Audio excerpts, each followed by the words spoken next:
நம்ம Ashwin sweets and ஸ்நாக்ஸை ஆஸ்திரேலியாவுக்கு export பண்றதுக்கு கான்டாக்ட் பண்ணுங்க 7373755163.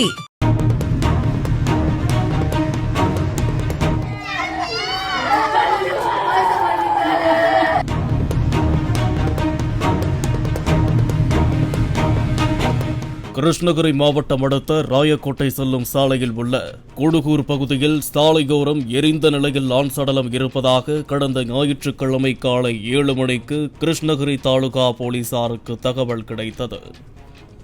அடுத்த சில நிமிடங்களிலேயே சடலம் கிடந்த பகுதியில் இருந்து 1 கிலோமீட்டர் தொலைவிலேயே உள்ள மாந்தோப்பில் அதேபோல் மற்றொரு ஆண் சடலம் எரிந்த நிலையில் இருப்பதாக மீண்டும் போலீசாருக்கு தகவல் கிடைத்தது.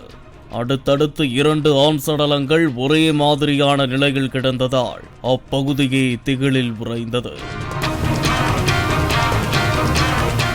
சம்பவ இடத்திற்கு சென்ற கிருஷ்ணகிரி தாலுகா போலீசார் உடல்களை மீட்டு பிரேத பரிசோதனைக்காக கிருஷ்ணகிரி அரசு மருத்துவக் கல்லூரி மருத்துவமனைக்கு அனுப்பி வைத்து விசாரணையை மேற்கொண்டனர். முதற்கட்ட விசாரணையில் கத்தியால் குத்தப்பட்டு கொலை செய்யப்பட்டதும் தொடர்ந்து பெட்ஷீட், பாய் உள்ளிட்டவற்றை சுற்றி அந்த உடலை கொண்டு வந்து பெட்ரோல் ஊற்றி கொலை செய்ததும் தெரிய வந்தது. இதனையடுத்து கிருஷ்ணகிரி மாவட்ட எஸ்பி தங்கதுரை, சேலம் சரக டிஐஜி சந்தோஷ் உள்ளிட்டோர் சம்பவ இடத்திற்கு சென்று நேரில் விசாரணை மேற்கொண்டனர். தொடர்ந்து 5 தனிப்படைகள் அமைக்கப்பட்டு குற்றவாளிகளை பிடிக்க உத்தரவிடப்பட்டது. போலீசார் கிருஷ்ணகிரி மாவட்டம் மட்டுமின்றி அண்டை மாநிலங்களான ஆந்திரா, கர்நாடகா, அதேபோல் அருகில் உள்ள மாவட்டமான தருமபுரி, திருப்பத்தூர் உள்ளிட்ட பகுதிகளில் காணாமல் போனவர்கள் பட்டியலை வாங்கி விசாரணையை தீவிரப்படுத்தினர். இதற்கிடையில் அதே கிருஷ்ணகிரி தாலுகா காவல் நிலைய எல்லைக்கு உட்பட்ட பாலகுரி என்ற பகுதியில் ராணுவத்திலிருந்து விடுமுறைக்கு வந்த மகேஷ்குமார் மற்றும் அவரது தந்தையான முன்னாள் ராணுவ வீரர் செல்லப்பன் ஆகியோர் காணவில்லை என்ற தகவல் போலீசாருக்கு கிடைத்தது. தகவலின் பெயரில் சம்பவ இடத்திற்கு சென்று காணாமல் போனதாக கூறப்பட்ட ராணுவ வீரர் மகேஷ்குமாரின் மனைவி பானுபிரியாவிடம் போலீசார் விசாரணை மேற்கொண்டனர். விசாரணையில் பானுபிரியா முன்னுக்கு பின் முரணாக கூறியதால் சந்தேகமடைந்த போலீசார் அவரை காவல் நிலையம் அழைத்துச் சென்று தங்களது பாணியில் விசாரித்தனர். அப்பொழுதுதான் பல திடுக்கிடும் தகவல்கள் வெளியாகி பெரும் பரபரப்பை ஏற்படுத்தியது.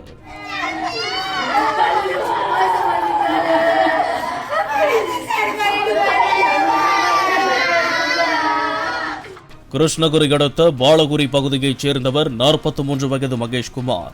ராணுவ வீரரான இவர் ஜம்மு காஷ்மீரில் பணியாற்றி வந்தார். மகேஷ்குமாருக்கு பானுபிரியா என்பவருடன் திருமணம் நடைபெற்று தற்போது 10 வயதில் ஒரு மகனும் 8 வயதில் ஒரு மகனும் உள்ளனர்.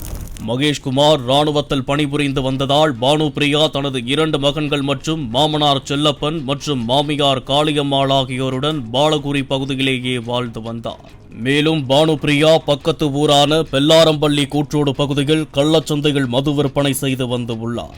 அதற்கு உதவியாக மாமனார் செல்லப்பன், மாமியார் காளியம்மாள் ஆகியோர் இருந்து வந்ததாக கூறப்படுகிறது. இந்த நிலையில் அதே பகுதியைச் சேர்ந்த டிரைவர் வேலை செய்யும் 20 வயதான பூவரசன் என்பவர் கள்ளச்சந்தையில் மது வாங்க வந்து செல்லும் பொழுது பானுபிரியாவோடு பழக்கம் ஏற்பட்டு உள்ளது.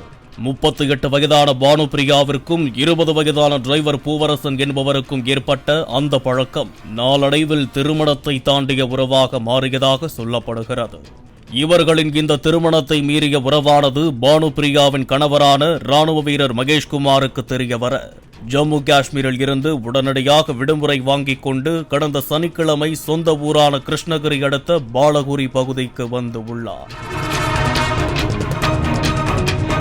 வந்தவுடனே மனைவி பானுபிரியாவின் செல்போனை தன்வசப்படுத்தி உள்ளார். மேலும் செல்போனில் இருந்த வாட்ஸ்அப் கால் லிஸ்ட் உள்ளிட்டவற்றை பார்த்து உள்ளார். மேலும் பூவரசனுக்கு மனைவி பானுபிரியாவின் செல்போனில் இருந்து பானுபிரியா மெசேஜ் அனுப்புவது போல் மகேஷ்குமார் மெசேஜ் அனுப்பி இவர்களின் உறவை உறுதி செய்து உள்ளார். மகேஷ்குமார் விடுமுறையில் வந்திருப்பதும் தன் மீது சந்தேகப்பட்டிருப்பதும் பூவரசனுக்கு அரசல் புரசலாக தெரிய வந்துள்ளது. இந்த நிலையில் ஞாயிற்றுக்கிழமை மாலை முதலே மகேஷ்குமாருக்கும் மனைவி பானுபிரியாவிற்கும் பிரச்சனை ஏற்பட்டு உள்ளது. இதுகுறித்த தகவல் தெரிந்த பூவரசன் அன்று நள்ளிரவில் 12 மணியளவில் மகேஷ்குமாரின் வீட்டிற்குள் சென்று உள்ளார்.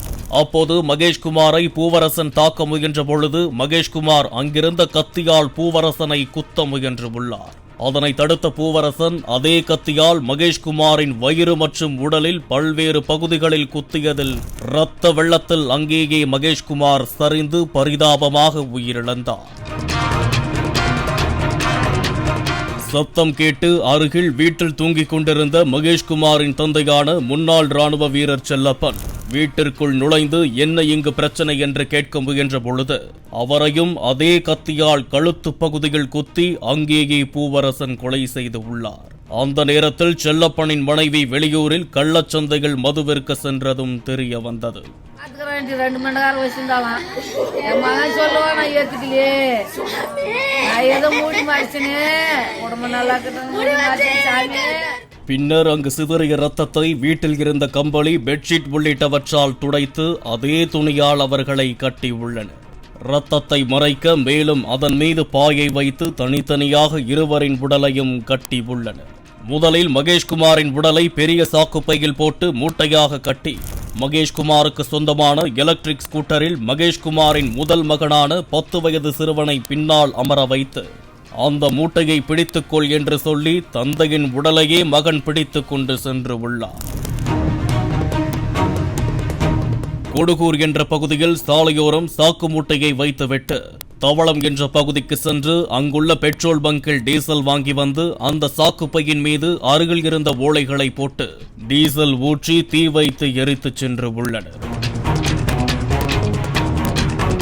பின்னர் மீண்டும் மகேஷ்குமாரின் வீட்டிற்கு சென்று அங்கு கட்டி வைக்கப்பட்டிருந்த மகேஷ்குமாரின் தந்தையான முன்னாள் ராணுவ வீரர் செல்லப்பனின் உடலை அதேபோல் மூட்டையாக எலக்ட்ரிக் ஸ்கூட்டரில் வைத்து பின்னால் மகேஷ்குமாரின் 10 வயது மகனை பிடித்துக் கொள்ள சொல்லி அருகில் உள்ள வெப்பாளம்பட்டி பகுதியில் மாந்தோப்பில் அதே பாணியில் டீசல் ஊற்றி எரித்து கொலை செய்து உள்ளனர். இதனைத் தொடர்ந்து கொலை செய்த பூவரசன் மற்றும் பானுபிரியா மற்றும் சடலத்தை தூக்கிச் செல்ல உதவிய பானுபிரியாவின் 10 வயது மகன் என 3 பேரையும் போலீசார் கைது செய்து உள்ளனர். பாலிமர் செய்திகளுக்காக கிருஷ்ணகிரி செய்தியாளர் சத்யா. நம்ம அஸ்வின் ஸ்வீட்ஸ் அண்ட் ஸ்நாக்ஸ் ஆஸ்திரேலியாவுக்கு எக்ஸ்போர்ட் பண்றதுக்கு கான்டாக்ட் பண்ணுங்க 7373755163. பிளே ஸ்டோர் மற்றும் ஆப் ஸ்டோரில் இருந்து பாலிமர் செயலியை QR கோடு மூலம் பதிவிறக்கம் செய்யுங்கள். செய்திகளை உடனுக்குடன் பெறுங்கள்.